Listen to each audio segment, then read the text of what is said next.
Дорогие друзья, вот и прошло 20 лет нашей деятельности здесь, в области.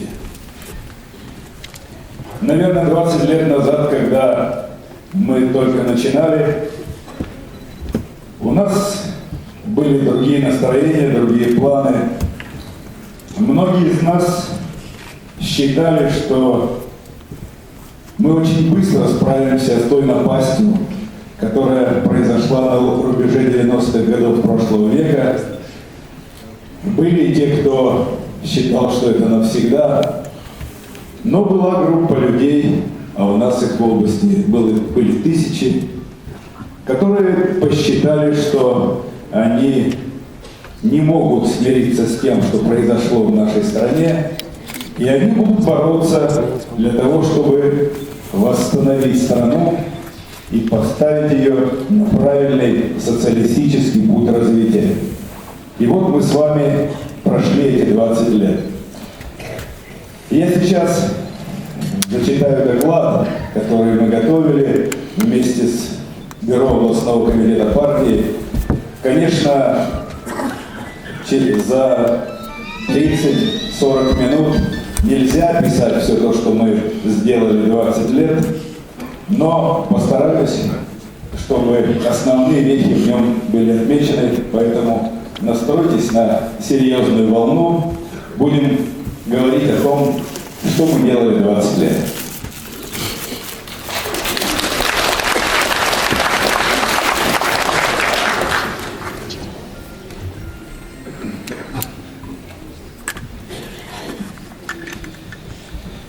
Уважаемые товарищи, в эти дни мы отмечаем 20-летие Коммунистической партии Российской Федерации и областной партийной организации. Хотя наша партия имеет более чем 100-летнюю историю, и легким ее путь никогда не был, но эти 20 лет совершенно особый период, который начался в июне 90-го года, когда во время перерыва между двумя этапами 28-го съезда КПСС был проведен учредительный съезд Компартии России, в котором участвовали 33 делегата, избранные от Иркутской областной организации. В это время уже набирала силу антикоммунистическая истерия. По всей стране ездили эмиссары разных демократических, в кавычках, зарубежных организаций. Разные отщепенцы с криминальным душком почуяли запах наживы, собирали многочисленные митинги, где призывали к свержению власти и расправе над коммунистами. Многие им верили. На этом переломе стало отчетливо видно предательство руководства партии во главе с Горбачевым, откровенную слабость и растерянность большинства региональных и местных партийных руководителей. Это было время, когда ломалось то, чем жили, чему стремились люди в нашей стране. Ломались судьбы, ломалась наша огромная страна. Карьеристы и пришедшие в партию ради личной выгоды публично выходили из партии, сжигали партийные билеты. Слабые духом тихонько отходили в сторону. Но большинство 19-миллионной армии коммунистов в Советском Союзе, абсолютное большинство которых честно жили и честно трудились, не понимали, что происходит с партией и страной. Весь год, который предшествовал сначала приостановлению деятельности Компартии в августе 91-го, затем запрету партии в ноябре 91-го, прошел в противоборстве несломленных и не сдавшихся коммунистов, стремящихся остановить сползание страны к катастрофе, и тех, кто к ней подталкивал. Но 6 ноября 1991 года своим указом президент Ельцин запретил деятельность Компартии. И практически сразу Беловежским соглашением был развален Советский Союз.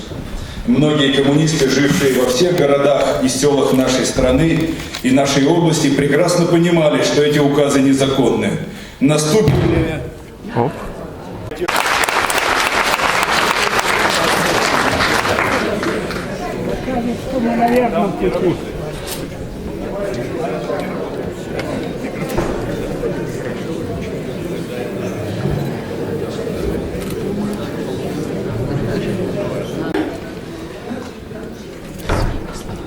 На период до восстановления коммунистической партии была создана Социалистическая партия трудящихся.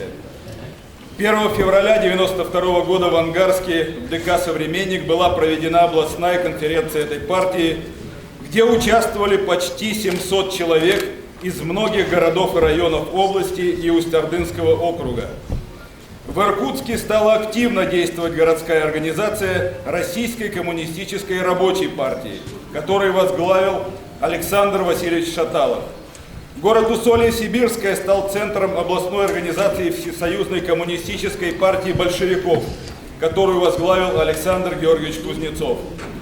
Кроме того, уже в октябре 1991 года мы в областном отделе юстиции зарегистрировали областную организацию общественного движения под названием «Коммунисты за права человека». И в это время мы создали общество друзей газеты «Советская Россия», газеты, которая не прекращала выпуск своих номеров и сыграла большую роль в восстановлении партии. Но и без вхождения в какую-либо организацию коммунисты и после запрета партии продолжили действовать, приближая ее восстановление. В это время практически единственной возможностью, кроме встреч с людьми, рассказать о коммунистах, о том, что они не сдались и продолжают бороться, была «Ангарская газета», которая издавалась с сентября 90-го года по 95-й год. В этой газете освещалась работа оргкомитета по восстановлению партийной организации, первое заседание которого в количестве 22 человек мы провели в кабинете первого секретаря и председателя Куйбышевского райисполкома города Иркутска Веры Семеновны Савчук, которая, несмотря на то, что нас, секретарей, весь этот период таскали по допросам, самоотверженно боролась за восстановление партии. В Москве инициативную группу по восстановлению партии возглавил Валентин Александрович Купцов. В нее же вошел и один из авторов «Слова к народу» Геннадий Андреевич Зюганов. Ну вот видите, как сказал Зюганов, все.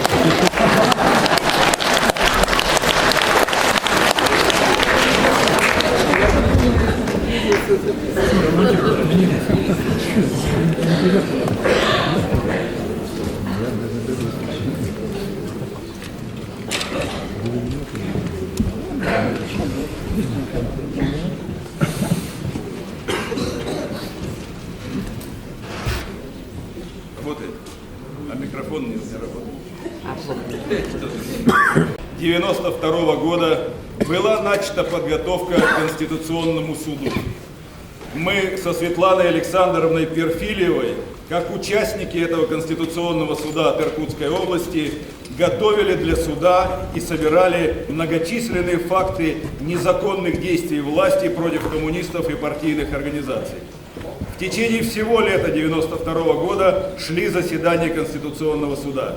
И мы одержали победу, первую победу над этим правящим режимом. 30 ноября 1992 года было объявлено о незаконности большинства пунктов указов Ельцина. В Ангарской газете было напечатано обращение к коммунистам при Ангаре, где оргкомитет призвал восстанавливать деятельность партийных организаций, проводить перерегистрацию и готовиться к областной партийной конференции, которая была назначена на 30 января 1993 года. Кроме меня, как председателя оргкомитета, подписали присутствующие здесь Геннадий Федорович Пруцков, Михаил Нестерович Раздобреев и другие члены оргкомитета. К концу января у нас в области прошли перерегистрацию более 2500 коммунистов. На конференцию был избран 251 делегат от 20 восстановленных городских и районных организаций. Кроме делегатов на конференции присутствовало много приглашенных. Зал областной библиотеки, вмещавший 500 человек, был полон. Люди стояли и сидели в проходах. Кроме вопросов для подготовки съезда партии, на конференции обсуждались позиция партии по участию во всероссийском референдуме, назначенному на 25 апреля 1993 года. По сути, на нем шла речь о доверии президенту, съезду и Верховному Совету. На конференции было принято решение о проведении второго этапа после того, как 13-14 февраля пройдет второй чрезвычайный съезд нашей партии. Делегатами на съезд были избраны 9 человек, в том числе присутствующие здесь, кроме меня, Светлана Александровна Перфильева, Пруцков Геннадий Федорович, Хабитуев Клементий Константинович. 3 апреля 1993 года прошел второй этап областной конференции, где был доизбран областной комитет. На состоявшемся первом пленуме обкома первым секретарем был избран Левченко Сергей Георгиевич, секретарями Игнатов Валерий Викторович и Ларионов Николай Никитович. В это время политическая борьба в стране усиливалась. 28 марта съезд народных депутатов предпринял попытку провести импичмент президенту. Отстранение президента не состоялось. 25 апреля состоялся референдум. Президенту оказано доверие, около трети от общего количества избирателей, и Ельцин начал готовить проект новой Конституции. 21 сентября Ельцин объявил о упразднении съезда народных депутатов. В ответ руководство съезда приняло решение о прекращении полномочий Ельцина. И 3-4 октября по указанию Ельцина прошла кровавая драма – расстрел здания Верховного Совета, где погибли сотни людей. Во время этого расстрела в здании Верховного Совета, в Белом доме, как его тогда называли, находился народный депутат РСФСР от Иркутской области Харюзов Валерий Николаевич, автор фильма, который вы сегодня посмотрите. После расправы с Верховным Советом Ельцин распустил и другие представительные органы по всей территории России, и на 12 декабря 1993 года был назначен референдум о поддержке новой Конституции. В то время как коммунисты области тяжело переживали расстрел Дома Советов, партия встала перед очередным трудным выбором. Принимать ли участие в выборах, объявленных правящим режимом, и референдуме по поддержке новой Конституции. После долгих и острых дискуссий мы приняли решение участвовать. Ряд других коммунистических партий отказались от участия и постепенно скатились на обочину и перестали существовать. Партийная организация области приняла решение вместе со всей партией агитировать против предложенной Конституции, которая основные жизненные права народа делала пустыми декларациями, а права президента существенно расширяла. И у нас в области Конституция не прошла. На второй день после референдума руководство области сделало попытку отчитаться за явку более 50%, но наше решительное заявление, что мы заставим пересчитать все бюллетени, привело к тому, что после нескольких дней паузы областная избирательная комиссия вынуждена была признать нашу правоту. За Компартии в этот день проголосовало всего 9,5% жителей области. Это результат, с которого мы начинали свой путь в избирательных кампаниях. Это самый низкий результат за все 20 лет. Тогда из партийных секретарей всех уровней и областного комитета КПСС остались единицы. А мы еще не восстановили партийные организации во всех городах и районах. Уже в следующем 1994 году партийная организация приняла решение прорвать полную информационную блокаду о деятельности партии в условиях оголтелой лжи в адрес коммунистов и дезинформации о деятельности Компартии. Поэтому уже в мае 1994 года Иркутский обком стал издавать партийную газету «Коммунист при Ангаре». И до конца 1996 года эта газета была единственным печатным органом нашей организации.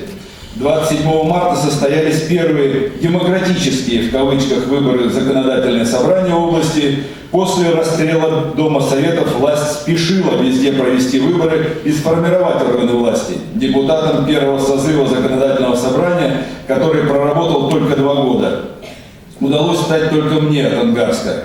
Но и это нам дало надежду, что мы выстояли и можем победить.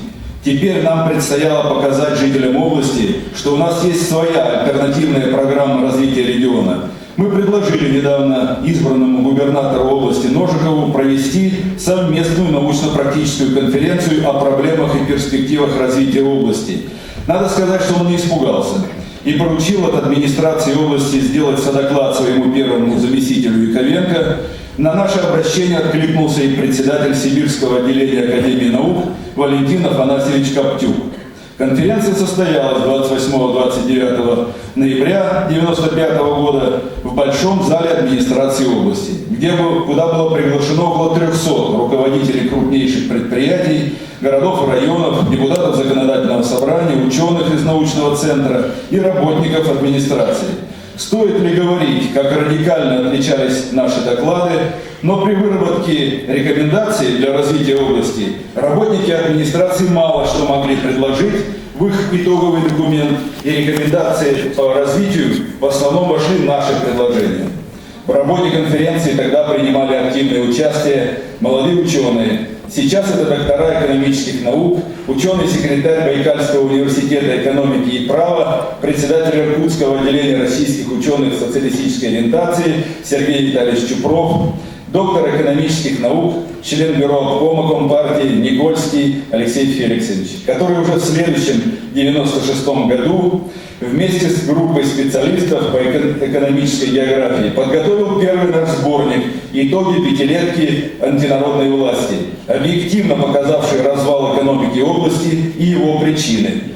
Представители администрации старались, но никак не смогли опровергнуть ни одной цифры. Живым подтверждением того, куда катится страна, были приезды в область известного американского писателя, журналиста, коммуниста Майкла Давидова, сидевшего в Соединенных Штатах Америки в тюрьме за то, что защитил женщину с ребенком, выброшенную хозяином на улицу. На своих многочисленных встречах в Иркутске, Шелихове, Ангарске, Усолье, поселке Усть-Ордынский он убедительно говорил, к какому уровню культуры, образования мы можем прийти, какую долю от зарплаты будут составлять расходы на жилье и транспорт, если будет продолжаться этот курс. Надо сказать, что все подтвердилось.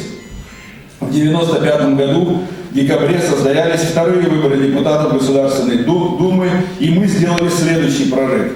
За нас проголосовало почти 16% избирателей, и депутатом от Иркутской области стала Вера Семеновна Савчук, яркая и самоотверженная женщина, которая сегодня в строю и активно работает как в Москве, так и в Иркутске.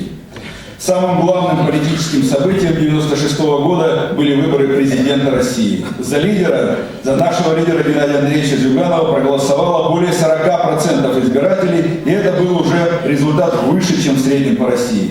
Сегодня и представители власти вынуждены подтверждать, что выборы были сфальсифицированы. С начала года семибанкирщина, нагнетая антикоммунистическую истерию, сохранила у власти нужного им Ельцина, но уже к осени народ начал понимать, что его обманули. И мы тогда начали проводить первые масштабные протестные мероприятия. Борьба развертывалась против незаконной антинародной приватизации государственной собственности, по которой администрация области стремилась быть впереди всей России. И заводы, и фабрики за бесценок отдавались лицам, приближенным к руководителям области, а то и уважаемым людям, в кавычках, из криминального мира.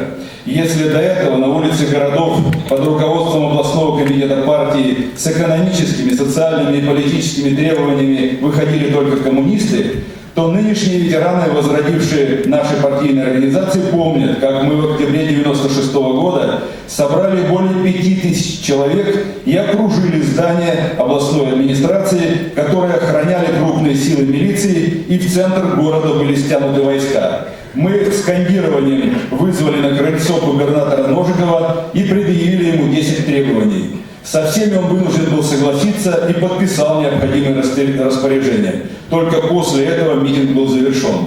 Впервые власть увидела реальную оппозиционную силу, способную поднимать на протест большие массы народа. В это же время наша партия создала Народно-патриотический союз России, в который на всероссийском уровне входило более 200 общественных организаций и в нашей области более 30. 9 мая под 1996 года под руководством ветерана пионерского движения Новиковой и Татьяны Анатольевны в организацию были приняты первые пионеры.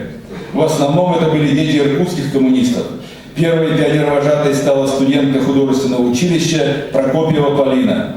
В это же время был организован отряд в селе Подымахино Ускутского района, в селе Кемельтей Зиминского района и в поселке Тельма Усольского района.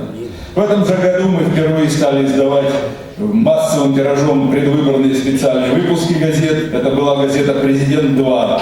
Она помогла нам получить хорошие результаты. 4 выпуска, которые подготовил талантливый журналист Владимир Вашковский, активный участник восстановления партии. И 12 ноября вышел первый номер газеты «Приангария». В этом зале сейчас 580-й выпуск нашей газеты. Общий тираж, который за эти годы превысил 10 миллионов экземпляров. Президиум Центрального комитета в 2006 году принял постановление и оценил нашу газету как образец по содержанию и оформлению для других региональных газет. 9-й год бессменно ею руководит Анатолий Дмитриевич Хатулев. В начале 1997 года губернатор Ножиков подал в отставку. Заявив, что не видит света в конце тоннеля, сразу же были назначены новые выборы. Расчет был на то, что оппозиция не успеет мобилизоваться. На крайний случай у них уже был опыт фальсификации. Это были наши первые полномасштабные губернаторские выборы. Мы собрали более 60 тысяч подписей для выдвижения и заняли второе место, опередив всех участвующих депутатов Государственной Думы и напугав власть как огня, боявшуюся второго тура. Областной штаб тогда возглавил второй секретарь обкома партии, ныне депутат Государственной Думы Евгений Адамович Рульков, который возглавляет областной штаб уже более 16 лет и который, по признанию Центрального комитета партии, сейчас один из самых опытных организаторов выборных кампаний в России. Я уверен, что наступит время и станет известно, каким способом властью тогда был преодолен 50% барьер, и мы продолжали свою работу.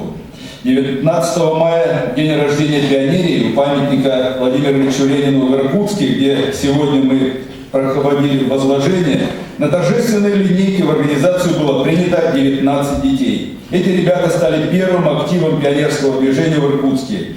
В этом же году было создано областное отделение российской ученой социалистической ориентации, которую с того времени возглавляет профессор Чупров Сергей Витальевич. 1998 год для нашей страны – это год обрушения финансовой системы, когда цены на продукты взлетели в 3-4 раза, в глубокий кризис погрузилась экономика, беспрецедентно сокращались ассигнования на образование, науку, культуру, социальную сферу, на социальную сферу в целом. Кровавую бойню развивала тогда НАТО в братской Югославии. Но даже в это тяжелое время мы понимали, как важно донести до людей честную оценку происходящих событий и дать им надежду. В этом году мы начали выпускать в Братске газету «Красное знамя», главным редактором которой почти все это время был Анатолий Федорович Батюта. В этом году этой газете исполняется 15 лет, и это одна из самых популярных газет в городе Братске.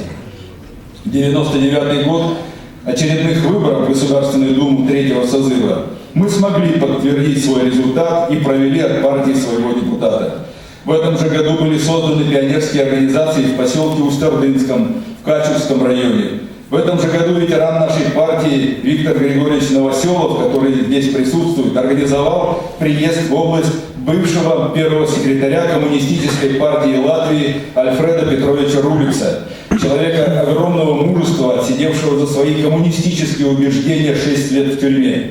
Сейчас он возглавляет в Латвии партию, которая, несмотря на запрет и изменение названия, завоевывает все больше и большие позиции. Он депутат Европарламента, большой друг нашей страны. Я рад сообщить вам, что мы с ним договорились, что этим летом он приедет к нам в область. Очередной 2000 год, когда власть вгоняет в страну сплошную череду выборов, отвлекая людей от их насущных проблем. У нас в области, это вместе со всероссийскими выборами президента, в связи с досрочным уходом Ельцина с этого поста, а тогда модно было уходить досрочно, чтобы соперники не сумели мобилизоваться. И выборы законодательного собрания области, выборы Думы города Иркутска и других местных органов самоуправления. Власти сегодня продолжают этот курс, ежегодно назначая выборы органов власти разного уровня одновременно, при этом все время меняя избирательное законодательство. Но мы занимались не только выборами. С 1 сентября начала выходить областная пионерская газета «Алые паруса», которую мы в основном распространяли по школам, чтобы руководители школы и учителя видели, что пионерия жива, не боялись и не препятствовали созданию пионерских организаций. И в этом году создается историко-культурное общество «Наш Сталин». Инициатором и бессменным председателем этого общества является доктор философских наук, профессор Туев Василий Афанасьевич. Пожалуй, сегодня это общество является одним из самых сильных в России, и недавно это было отмечено в газете «Правда». Памятным событием в этом году для иркутян был приезд Геннадия Андреевича Зюганова. Участники этой встречи помнят, как во Дворце спорта «Труд» в Иркутске на встречу собралось столько людей, что руководитель дворца, побоявшись, что обрушатся перекрытия и трибуны, попросила, чтобы люди остались на улице. И на площади перед дворцом, которую мы озвучили, в течение всей этой встречи стояли люди и слушали нашего лидера. 31 марта 2001 года состоялась учредительная конференция Иркутского регионального отделения комсомола, на которой присутствовали представители Иркутска, Черемхова, Иркутского района. Первым секретарем избрана Саидова Ольга Владимировна. В мае 2001 года был проведен первый Иркутский областной пионерский слет в сквере имени Кирова. И летом этого же года начал работу областной пионерский лагерь «Алые паруса», первый сезон которого был палаточным. Готовили этот лагерь и проводили его Ольга Саидова и Аня Пруцкова. В декабре первого года начат выпуск газеты Казачинско-Ленского райкома «Путь октября», редактор и первый секретарь райкома Алексей Филиппович Куприянов.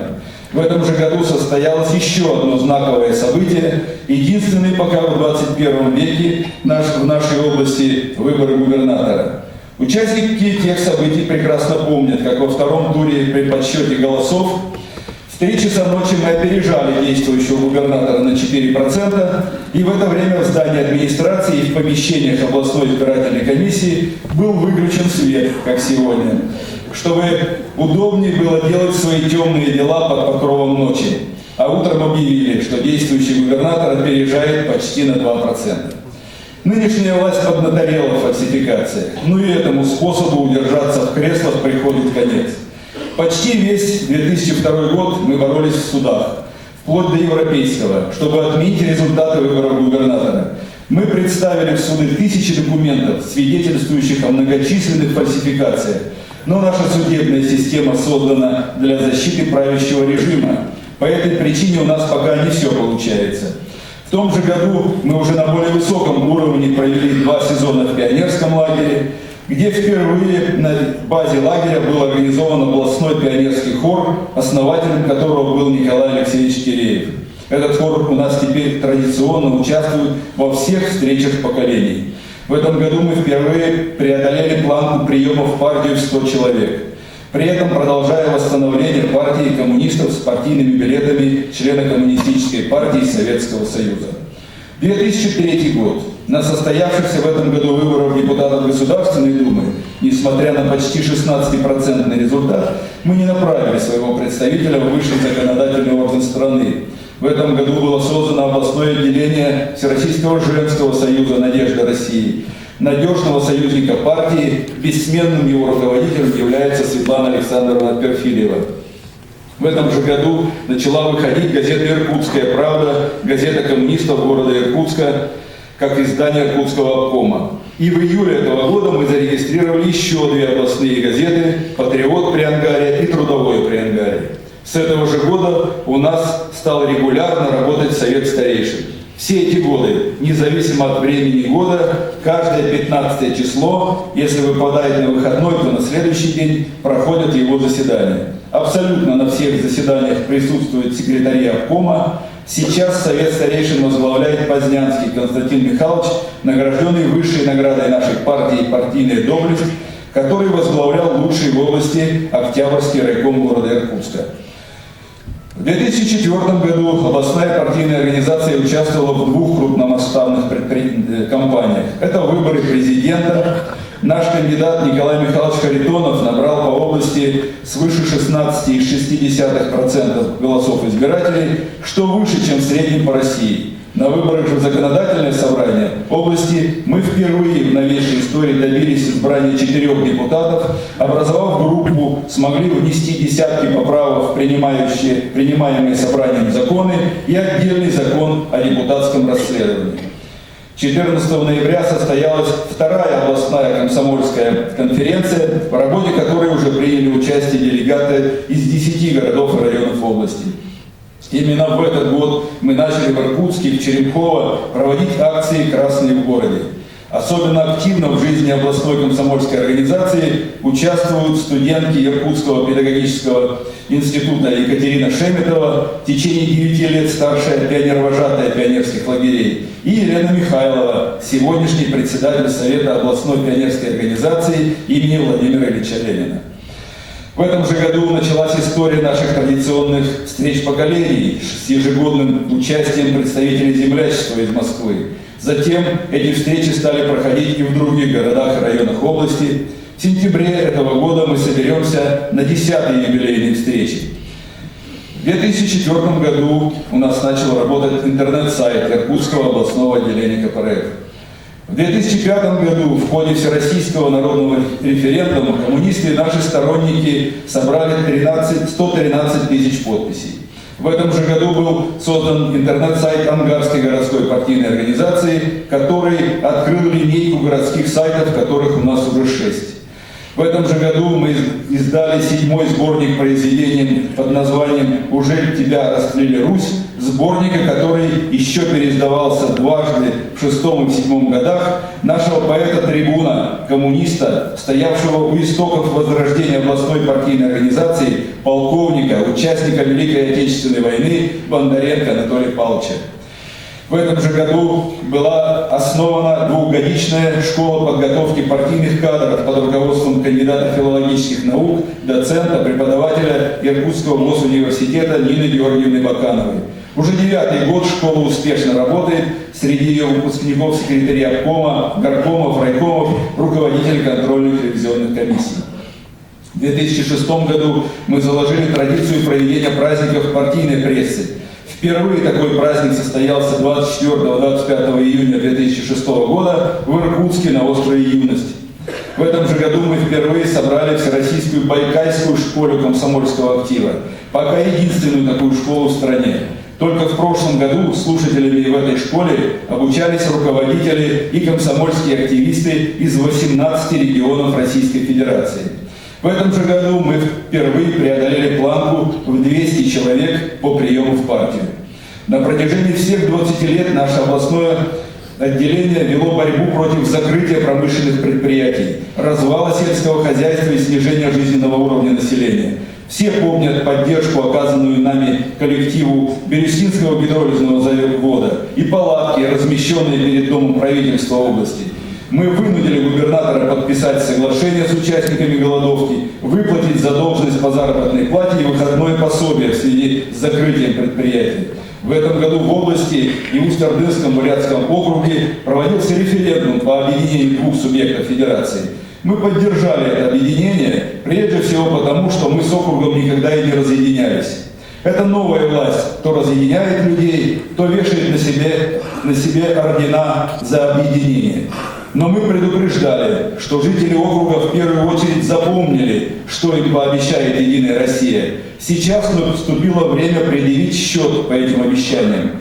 В этом же году наша группа депутатов в законодательном собрании выступила с инициативой и собрала подписи депутатов от разных партий и пробила вопрос увеличения в бюджете средств на сельское хозяйство в 2 с лишним раза.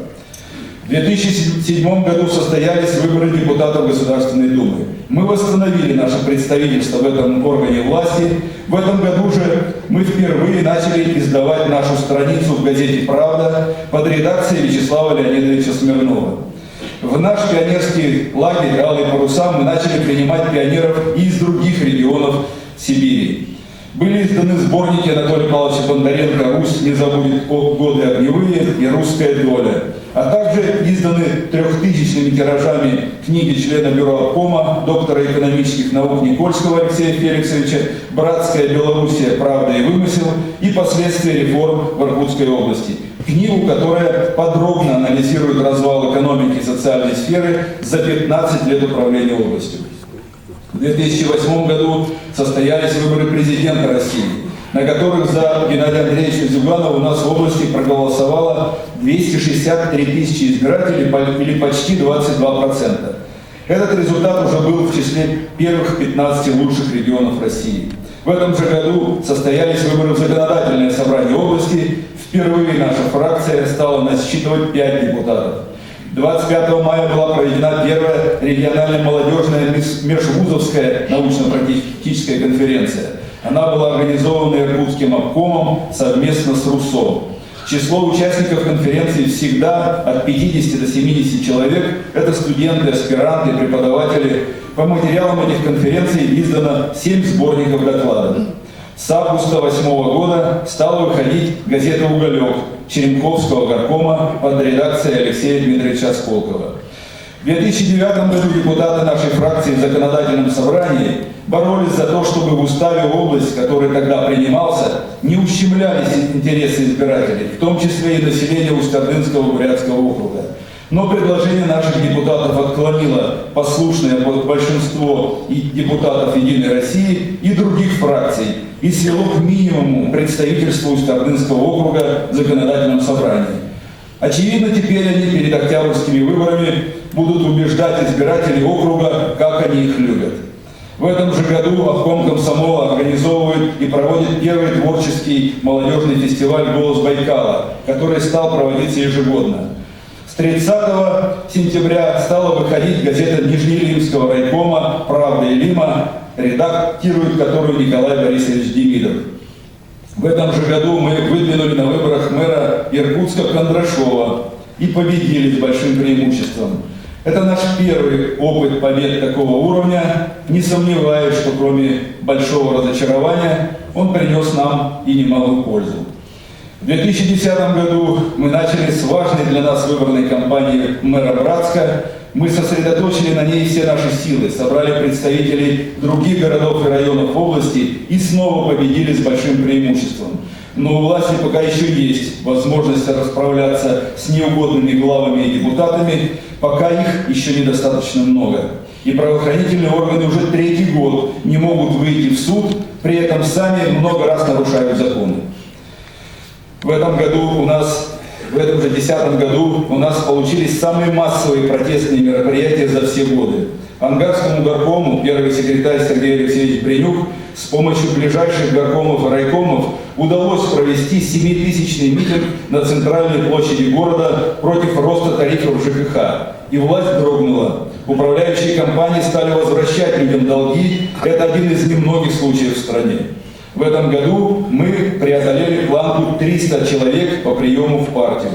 Наш пионерский лагерь стал международным. С 2010 года к нам приезжают пионеры из Вьетнама, а наши пионеры едут в пионерский лагерь во Вьетнаме. Сегодня делегация вьетнамцев находится у нас здесь.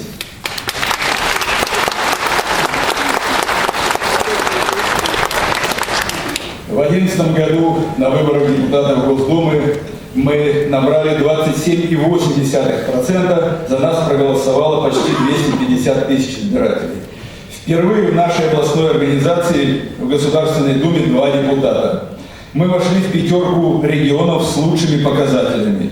15 октября мы провели Всероссийскую научно-практическую конференцию по развитию Сибири и Дальнего Востока, в которой приняли участие представители 21 региона. С докладом, на который выступил заместитель председателя Государственной Думы Иван Иванович Мельников. 28 августа создано областное отделение движения образования для всех, председателем которой был избран секретарь областного комитета Владимир Петрович Аксенов. В это же время было создано областное отделение «Дети войны». Председателем избрана первый секретарь Свердловского райкома Светлана Михайловна Другова. Во время проведения всероссийского референдума мы собрали уже 200 тысяч подписей. В марте этого же года стала выходить газета Чунского райкома «Вестник КПРФ в Чунском районе». Редактором ее работает Ольга Серафимовна Мухина. В прошлом, в 2012 году, на выборах президента России Геннадий Андреевич Зюганов набрал почти 23% избирателей. Этот результат в первой десятке регионов страны. Да, мы много сделали за эти 20 лет. Даже перечисление всех значимых дел заняло бы не 1 час.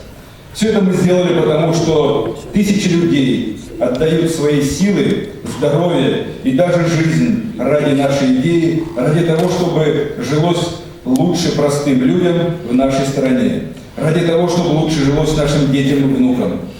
Многие не дожили до сегодняшнего дня, но мы их помним. И будем помнить всегда. Это Осиновский, Петр Андреевич, Салацкий Николай Францевич, Степаненко Анатолий Иванович, Там Лидия Ивановна, Мацуль Алексей Николаевич, Владимиров Борис Михайлович, Щепин Петр Михайлович, Шишкин Евгений Иванович, Шаталов Алексей Александр Васильевич, Ивашковский Владимир Иванович, Барышников Анатолий Иванович, Ресельс Моисей Исаевич, Пригодич Адам Алексеевич. Это все из Иркутска. Маркутис Мария Ильинична из Ангарска, Макаров Александр Лукич, Батюта Анатолий Федорович, Евстигнеев Сергей Кузьмич из Братска, Окунь Виталий Яковлевич из Качуга, Волощенко Олег Викторович Железногорск, Шалашов Николай Иванович Черемхова, Интерляев Василий Иванович Нижнеудинск, Шуднюк Владимир Васильевич Куйтун, Кузнецов Александр Григорьевич Усолье-Сибирская. И также многие другие, которые отдали свою жизнь до остатка делу партии. Прошу почтить их память минутой молчания.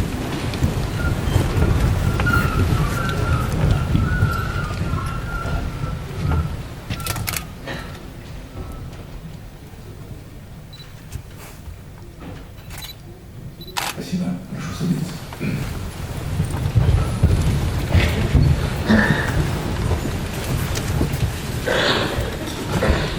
Но, как в бою, знамя, которое выпадает из рук раненого или убитого бойца, его подхватывают другие.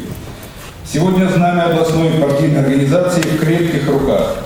Партийный актив – это убежденные, самоотверженные люди. И я хочу сказать о них.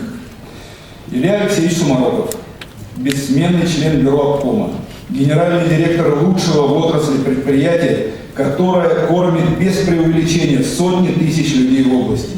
Несмотря на все кризисы, дефолты, приватизации, остался верен социалистическому способу производства.